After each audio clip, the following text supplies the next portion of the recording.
रामकृष्ण हरी मित्रांनो, सध्या आपण आहोत वारीच्या वाटेवर. वारीच्या वाटेवर विसाव्यासाठी वारकरी ज्यावेळेस थांबतात त्यावेळेस त्यांची जेवणाची व्यवस्था, थांबण्याची व्यवस्था कशी असते, स्वयंपाक कोण करतं, स्वयंपाक कशा पद्धतीचा असतो तेच आपल्याला बघायचं आहे. माझ्या पाठीमागे बघत आहात कशा पद्धतीने वारकरी स्वयंपाक करताना आपल्याला दिसत आहे, तेच आपण बघूया. वारकरी विसाव्याला थांबलेले आहेत, स्वयंपाकाची तयारी चालू आहे, उमळणं चालू आहे, भाजीची तयारी चालू आहे.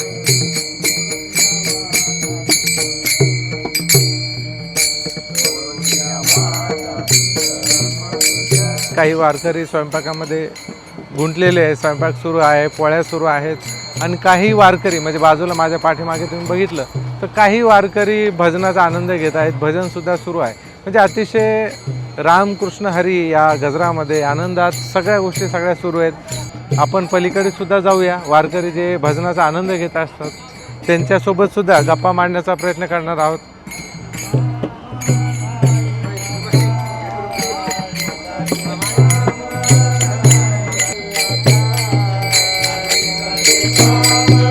आपल्यासोबत वारकरी आहेत. रामकृष्ण हरी. दादा, काय भावना आहेत? आता आपला प्रवास सुरू आहे आळंदी ते पंढरपूर.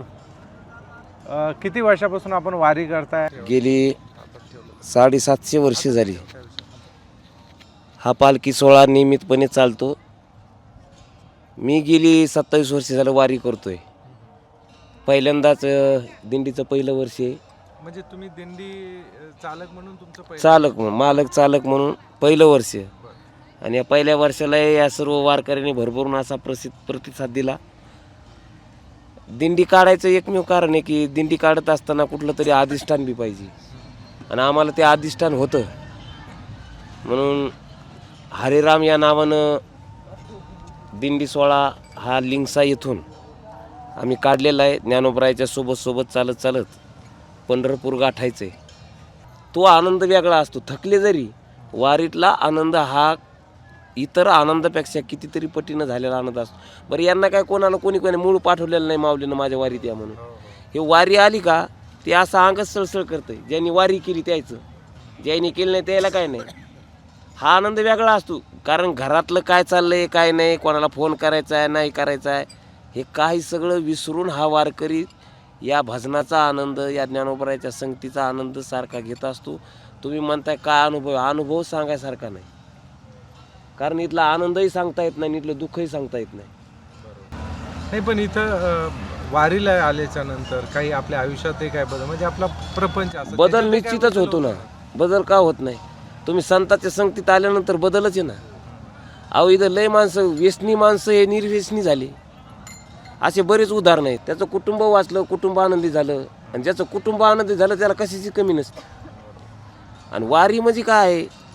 आपण वर्ष तर हे आपल्या कामातच आहेत. फक्त हे 20-22 दिवस त्यांच्याकरता द्यायचे. ज्यांनी आपल्याला सगळं दिलंय, सगळं फुकट दिलं नाही. यातला खर्च काय? आता पहा ना, आता माझं एकदा ऑपरेशन झालं, गेले ना पैसे.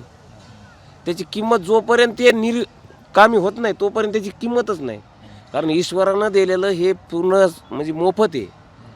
मग त्याच्याकरता 1 महिनाभर तरी 20-22 दिवस तरी. म्हणून ही वारी आहे. आणि वारीत काय होतं? सर्वात मोठी बाब, तुमची शारीरिक व्याधी बी कमी व्हायचं. कारण तुमचा व्यायाम चालू आहे, तुमचं भजन चालू आहे, आणि तुमचं टाळी वाजवणे चालू आहे. आता विज्ञानाच्या दृष्टिकोनातून टाळी वाजवणं म्हणजे अटॅक न येणं.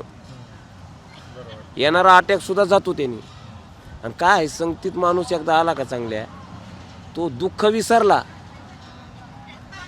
की त्याच्या सगळ्या गोष्टी त्या आनंदाला पारावर नसतो त्या माणसाचा. आणि दुःख विसरण्याचं एकमेव साधन आहे ते म्हणजे वारकरी संप्रदाय. आणि तुम्हाला महत्त्वाची एक बाब सांगतो. कायदा तुम्हाला कधी लागू होतो? तुम्ही गुन्हा केल्याच्या नंतर. पण कायद्यात अशी तरतूदच नाही ना, गुन्हा करू नका काही म्हणून. ती तरतूद वारकरी संप्रदाय दे, गुन्हा करू नये, वाईट वागू नये हे वारकरी संप्रदाय शिकवतो. म्हणून ज्ञानोबरायाच्या संतांच्या संगतीत ही सर्व वारकरी चालतात. आता हा प्रत्येक वेगवेगळा अनुभव आहे चालणाराचा. आता इथं सगळीच येतं. इथं वारकरी सगळे चोरा सगट आहे तिथं. आणि ज्ञानोबराय चोरालाही कमी पडू देत नाही. सगळ्याला घेऊन चालणार. आता इतका मोठा समाज चालतो, एक तरी माणूस मला दाखवा एखादा वारकरी तो मला मी रात्री उपाशी होतो.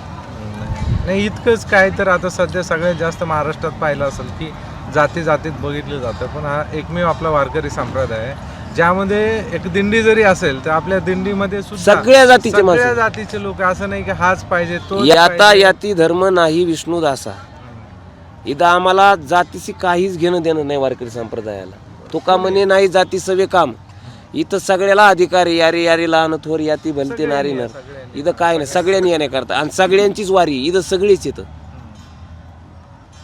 बरं काही अडचणी वगैरे जाणवल्या आता तुम्ही पहिल्यांदा आता सांगतोय ना अडचणी. आता ज्ञानोबराय अडचण आली तरी कमी पडू देत नाही. अडचण येते पण त्याचे मार्ग नाही लगेच. आता काल आम्हाला जागा नव्हती इथं.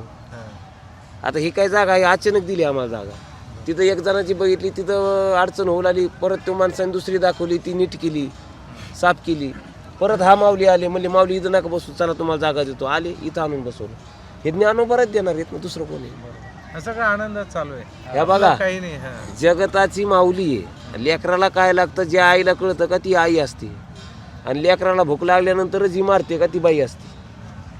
हा, म्हणून ज्ञानोबरायला सगळंच कळतंय काय पाहिजे. कुठलीही अडचण येत नाही, काहीच येत नाही, त्रास नाही, अडचण नाही, काही नाही. आता ते इतकं सुंदर वातावरण आहे, पाऊस नाही, पाणी नाही, काही नाही. आता कितीक तरी वाऱ्या असा पुण्यापासून आता पूर्ण पावसात केलेल्या आहेत. बरं असं सुद्धा म्हणलं जातं की आता सगळे वारकरी पंढरपूरला जातात, पण विठुरायाचं सगळ्यांना दर्शन घेणं शक्य होत नाही, कारण लाखोचा समाज तिथं जातो. सगळ्यांचंच दर्शन घेणं शक्य होत नाही. त्यामुळे बरेच जण असं म्हणतात की आमच्या सोबतच पांडुरंग चालतो आहे, त्यामुळे जरूर नाही की आम्ही तिथे गेल्याच्या नंतरच दर्शन झालंच पाहिजे, असं काही नाही. काही गरजच नाही दर्शनाची. मी तरी म्हणतो बा काही गरज नाही. तुम्ही ज्याच्या नावाने 22 दिवस चालताय त्याच्या दर्शनाची काय गरज आहे. अहो ज्ञानोबराय म्हणजेच पांडुरंग आहेत. बरोबर. मग तुम्ही ज्ञानोबराय संग चालले म्हणजे पांडुरंगासोबत चालले ना.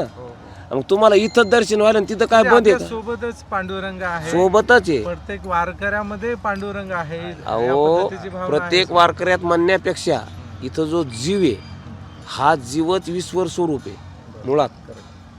कारण ममय वंशो जीव लोके जीवभूत सनातना. प्रत्येक अंश त्या ईश्वराचा अंश आहे आपल्यामध्ये. आणि ज्या दिवशी त्याचा अंश त्यांनी काढून घेतला का मग त्याशी आपल्याला उचलावं लागतं. चार माणसं त्याची उचलावं असं समजा. त्याशी त्यांनी त्याची जागा बदलली. हे बघा ज्ञानोबराय म्हणजेच पांडुरंग आहे आणि पांडुरंग म्हणजे ज्ञानोबराय आहेत. आणि अक्षरशः तिथं जाऊन त्याच्या दर्शनाला जायची गरजच नाही. कोणाला जे वारीत चालते त्याला दर्शनाची गरज जे घरून पंढरपूरला येते त्यांच्याकरता. हां, म्हणून इथं आल्यानंतर बरेच जण चांगले झाले. आणि जो वारीत एकदा आलाय का याला परत म्हणायची गरज नाही. तर बाकी आता इथं आल्याच्या नंतर प्रपंचाचं कसं असतं? काय नाही, डोक्यात सुद्धा नाही विषय. काय इकडे वैयक्तिक आता तुम्ही तुमच्या फॅमिली घरी ठेवता का सोबत आणता, काय असतं? आता यंदा मालक आहे म्हणून संघच आहे. तसंच जोडीनच आहे. जोडीनच आहे. आता हाय वारकऱ्याचा वारसा आहे घरात. हा, म्हणून वारी जोडी. पाठिंबा कसा असतो कोणाचा? तुमच्या लक्ष्मीचा चांगला पाठिंबा आहे. माझ्या शरीरावर दिसत ना तुम्हाला. पाठिंबा चांगला आहे. हाय सगळ्या गोष्टी अनुकूल येतात. पाठिंबा तिचा म्हणण्यापेक्षा सगळ्यांचाच पाठिंबा आहे करून, म्हणून तर महाराज झालो ना. आत्ता आमची आई आजारी असताना आईने सांगितलं जा वारी दिंडी काढतोय ना, काय घरचं काय बघायचं नाही, होत राहतं. म्हणजे सगळ्यांचाच पाठिंबा आहे. आणि खरं तर आईमुळंच आम्ही घडलो, वडिलांमुळं घडलो. त्या आहेत तुमच्या आशीर्वाद पाठीमागे आहेत, आपल्याला पुढे जायचंय. आणि सगळ्यात मोठा आमच्या गादीचाही आशीर्वाद आहे आम्हाला, की आमच्या गादीचे आता उत्तराधिकारी आहेत. देवगडन बाबापुरी, गाव कोणतं? लिंगसाच, पण सध्या गादीवरच नाशिक संस्थाने.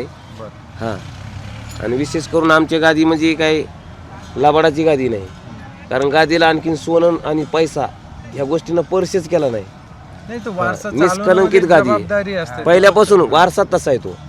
आणि त्या वारशाचे उत्तराधिकारी त्यांना सहज विनंती केली, म्हणलं कार्डी दिंडी आपल्या नावानं संस्थांच्या एक दिवस या भेट द्यायला. मग ती पुण्यात आले, म्हणले 10 दिवस चालायचे. आणि चालतच काय बसून नाही, काही नाही. आणि वारकरी आमची सगळीच चांगली आहेत, एका जीवाचे. आता 12 गावचं मिळून आम्ही एक कुटुंब तयार केलंय. कुटुंबच आहे. बरोबर आहे, सोबत चालायचंय. सगळ्याच्या सोबत सगळे आनंदातली माणसं आहेत, गोड बोलणारे माणसं आहेत, आणि सगळीच चांगले मला समजून घेणार आहेत. महत्वाचं म्हणजे बरोबर आहे, सगळ्यात मोठी पहिलं वर्ष. आणि याच्यानंतर आपलं गाव पण जवळच आहे, काय हरकत नाही. भेट होईनच सातून कधी बी आलो. नक्कीच. तुम्ही बी इथं आल्याबद्दल, आमच्या दिंडीला भेट दिल्याबद्दल, आमच्या हरिराम दिंडीच्या वतीनं तुमचं सुद्धा हार्दिक हार्दिक असं स्वागत. आणि विशेष करून चॅनलवाल्याचं तर डबल. तुमच्यामुळं ज्ञानोबा जगतात गेले. तुम्हाला आम्ही जितके धन्यवाद द्यावे तितके थोडे येतं. तुम्ही ज्ञानोबा जगतात गेले तुमच्यामुळंच, म्हणून आज लंडनहून इथं ती दिंडी आली. हां, 10-5 देशातून फिरून फिरून आज वारी दिंडी येते. म्हणजे आपल्या त्या 10-5 देशातल्या लोकांनाही वाटलं चला ज्ञानोबा सोहळ्यात जाऊन. एक गोष्ट सांगतो महत्त्वाची, जगात जितके सोहळे आहेत का तितक्या सोहळ्याचं आकर्षण म्हणजे आमच्या ज्ञानोबा हा पालखी सोहळा आहे. नाही, आता कालचीच गोष्ट घेऊ ना. आता म्हणजे आम्हाला माहिती आहे की आपले जे सासवड घाट आहे तर सकाळी 2 वाजल्यापासून सकाळी 2 वाजल्यापासून जो रस्ता फुल होता तर दुसऱ्या दिवशी 12 वाजले तोपर्यंत चालत होता. म्हणजे किती संख्या असेल आणि किती लोक येतात, मोजमाप नाही. याचं कम्पॅरिझन आपण कुठल्याच करू शकत नाही. करू नाही शकत. कोणी आता लांब जातं, पण या पद्धतीची जी चालण्याची परंपरा आहे फक्त वारकरी संप्रदायाला आपल्याला येते. अहो, गेल्या वर्षीचं उदाहरण, फक्त त्या कोपऱ्यावर 2च दिंड्या होत्या. हा रोड पूर्ण मोकळा होता. हा पूर्ण एकही दिंडी नव्हती. आज हा पूर्ण रोड ब्लॉक आहे. जवळपास सगळा हा ब्लॉक आहे. म्हणजे सगळ्या नवीन दिंड्या आहेत. म्हणजे याच्यात वाढ किती हे बघा. आणि हे बघा, जगात संप्रदाय आले आणि गेले, येते न जाते नाही, पण वारकरी संप्रदाय हा वारकरी संप्रदाय जोपर्यंत वारकरी संप्रदाय तोपर्यंत चंद्रसूर्य. हे उलट सांगतो मी तुम्हाला. चंद्रसूर्य तोपर्यंत वारकरी जोपर्यंत हाय वारकरी संप्रदाय तोपर्यंत चंद्रसूर्य. ही एक ताकद असते, ही एक वलय असतं. हे नामस्मरणाची एक ताकद आहे. म्हणून महाराष्ट्रावर कधी कुठलं संकट येत नाही. ही सगळ्यात मोठी बाब आहे. कारण महाराष्ट्र ही संतांची भूमी आहे, देवाची भूमी नाही. इथं देव नाही अवताराला आली, इथं संत अवताराला आली. देव इथं पंढरपुरातलाही अवताराला नाही आला. हे आणलेला बाबा आहे. हे पावना माणूस आहे. परंपरा आपल्याला संतांची परंपरा आहे. इतर राजाला देवाची परंपरा आहे. आणि या जगतामध्ये सगळ्यात मोठा कोण असेल तर या जगतामधला सगळ्यात मोठा साधू असतो. म्हणून आपल्या दिंडीला परंपरा आहे साधूची. ते असं म्हणलं जातं ना की तुम्ही जर पंढरपूरला गेले तर विठ्ठल भेटेल की नाही गॅरंटी नाही, पण तुम्ही वारकऱ्यांची सेवा केली किंवा संतांच्या सोबत राहिले तर तुम्हाला विठ्ठल नक्कीच भेटेल. तिथंच भेटला. आणि मी तरी म्हणतो वारकऱ्यांनी ज्याला चालायचं त्यांनी दर्शनाला कधीच जायचं नाही. एक दिवस ते तुम्हाला दर्शन येऊन देईल. कुठल्या तरी रूपात येणार. विठ्ठल कुठल्या रूपात येईल ते सांगता येत नाही, पण तुमच्यापर्यंत येईल निश्चित ही भावना आहे. अतिशय छान तत्वज्ञान ऐकायला भेटलं आपल्याला. इतकं छान सांगितलं, तुमचे खरंच आभार. परंतु शेवट आपण असंच नाही करणार, काहीतरी आम्हाला ऐकायला एखादा मग काही भेटलं तर अजून दुधात साखर होईल. कृपाळू हा पंढरीनाथ माझ्या वडिलांचे दैवत, माझ्या वडिलांचे दैवत, माझ्या वडिलांचे दैवत, माझ्या